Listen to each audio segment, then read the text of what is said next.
On the surface, everything looks calm, but beneath the water, those little feet are churning a mile a minute. This, my friends, is one of the hardest journeys you can do in Norway. Yeah, I'm having a right moan because I'm struggling, I really am. Do you remember last time we went over the mountains when it was pissing down rain? The climbing is relentless, and your road options are limited in places, and at times, improvisation is the only way.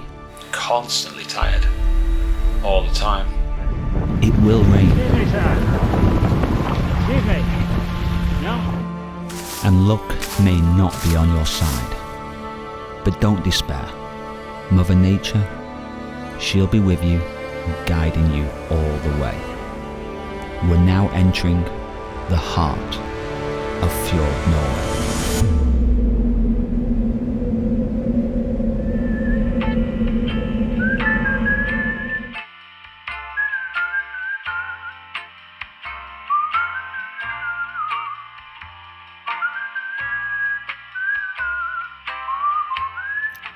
Good morning. Yeah, 10% gradient again. Much harder than toasted, much harder. My legs are just like, they've stopped talking to me. They don't even want to talk to me anymore now. They're just so pissed off having done. I would have loved to have stayed here. Just swam, read a book and relaxed. But I have too much to do and the bad weather is approaching. I must crack on.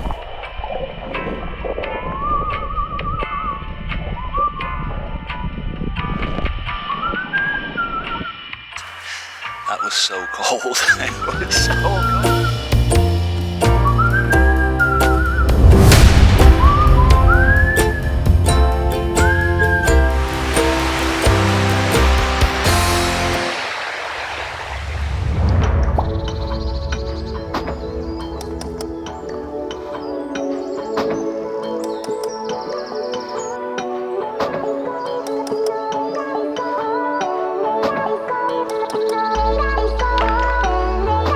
This area is quite simply incredible, as you can see, but you don't get out of it without some big climbing.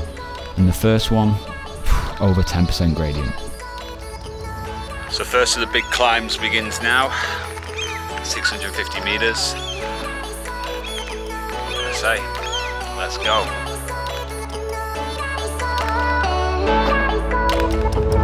Well, this gradient is steeper than Fjordstigen.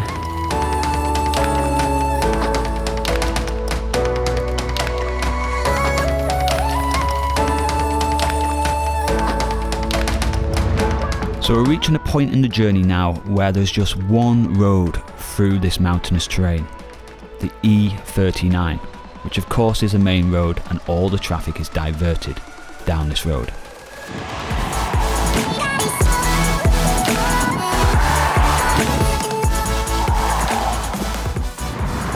Oh, the Ep.39, it's more busy than I thought.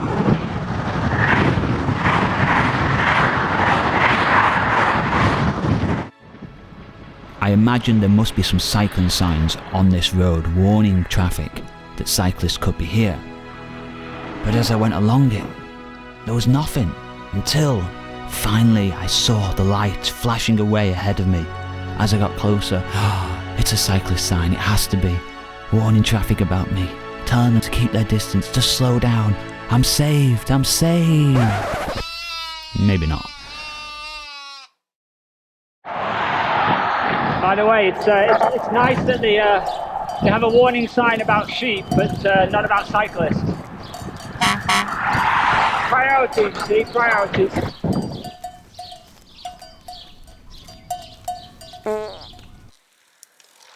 Meanwhile, Done about 70 k's today, and I'm just so tired right now. I've hit rock bottom. It's the 5th day in a row of doing crazy amount of climbing.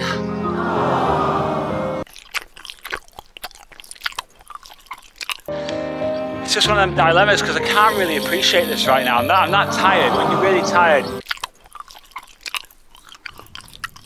maybe a Red Bull might help. Oh yeah. Who knows?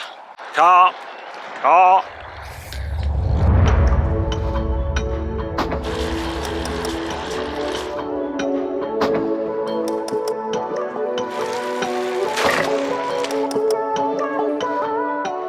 Okay, this climb killed me. My legs just were not working, and I actually had to lie down for about 20 minutes halfway through this climb. But every cloud... As always, Norway treating me. Norway is treating me.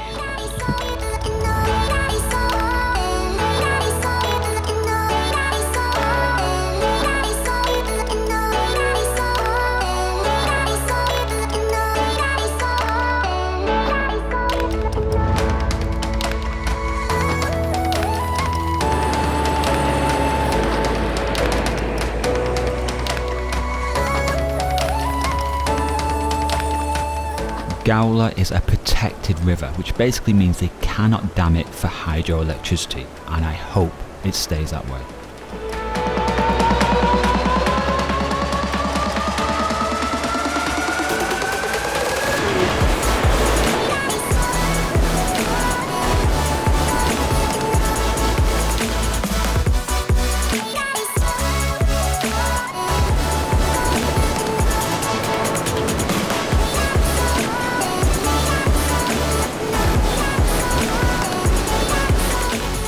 Hello Magna, I'm sorry it's taken so long to make this video. It was nice meeting you.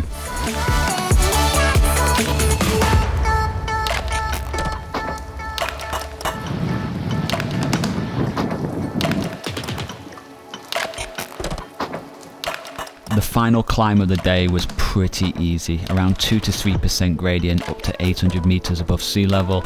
And at the top you have this beautiful mountain lake with some old settlement areas. I mean, does it get any better?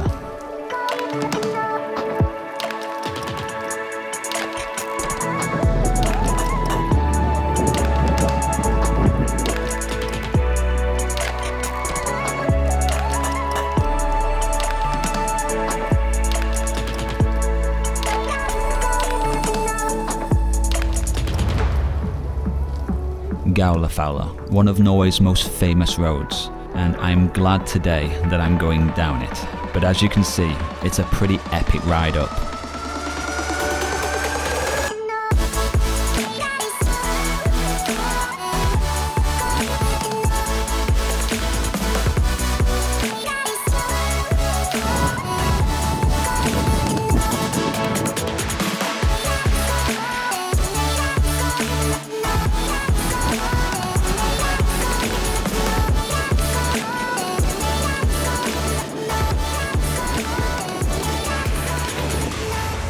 So it's been a beautiful ride so far today, a beautiful ride. And it's just flat road for the rest of the day, which is just fantastic. It's a really nice feeling that. There's not been too many long stretches of flat road on this journey, so gonna enjoy this now, guys. God, it's like you can't get any more perfect.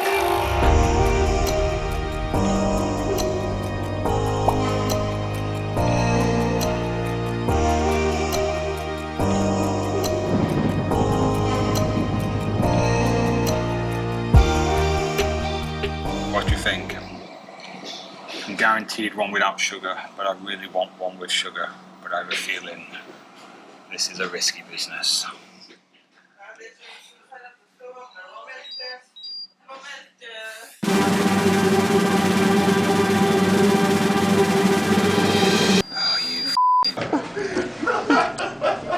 Let me see. No, it's coming out, it's coming out. It's coming out, it's coming out. A couple more kicks should do it. Wait. Ah.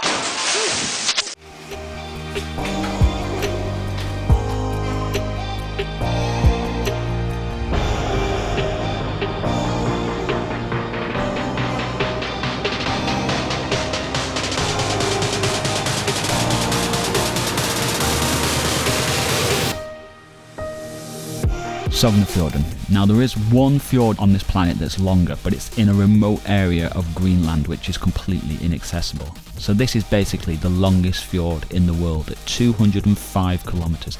In places it's 1,300 meters deep, and to cycle around it, guys, you feel its power, you feel its force, and you feel the energy that it gives you.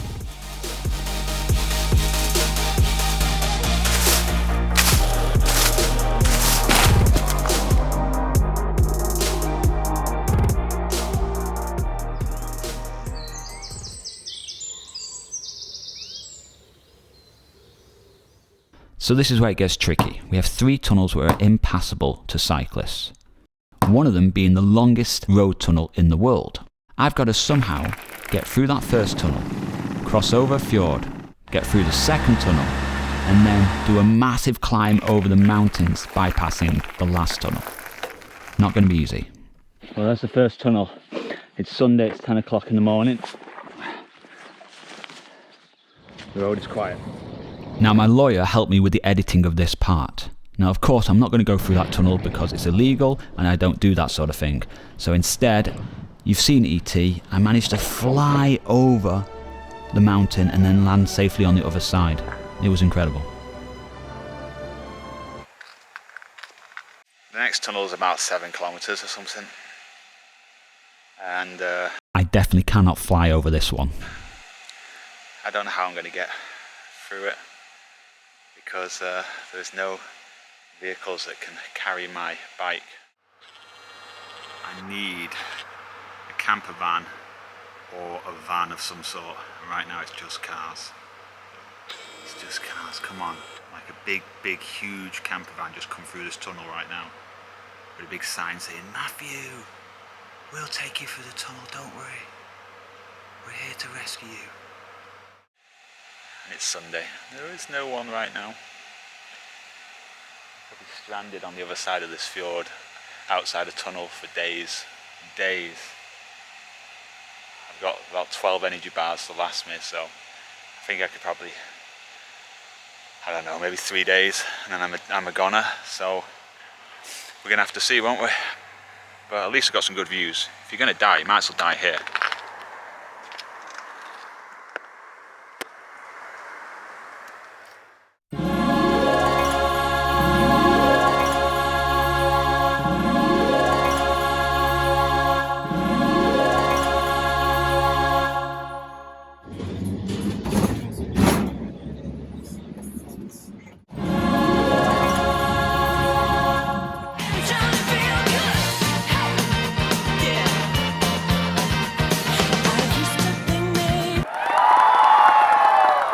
So I'm in Lardal. If you look around me, it's just basically, you're just covered, surrounded by mountains, and yeah, it's going to be a tough climb, so we better get on with it. Let's go. Aurlandsfjellet is a 47-kilometer route over a high mountain pass. The highest point is 1,308 meters, and it's around 8 to 9% average gradient for the first 16 kilometers. The actual climb itself is around 26 kilometers, and you begin below sea level. And of course, the weather up there is highly unpredictable. This is where it really starts, smiley face. I'm guessing there's been a race here. My, look at where we've come from. Can you tell me the way to the summit, please? Is it this way?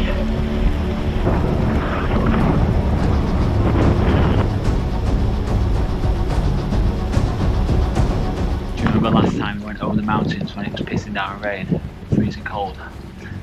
Let's not make the same mistake, eh? I think it's 10 to 12 k's over the mountain, so it's going to push hard.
The hardest part about cycling this road is just keeping your eyes on it.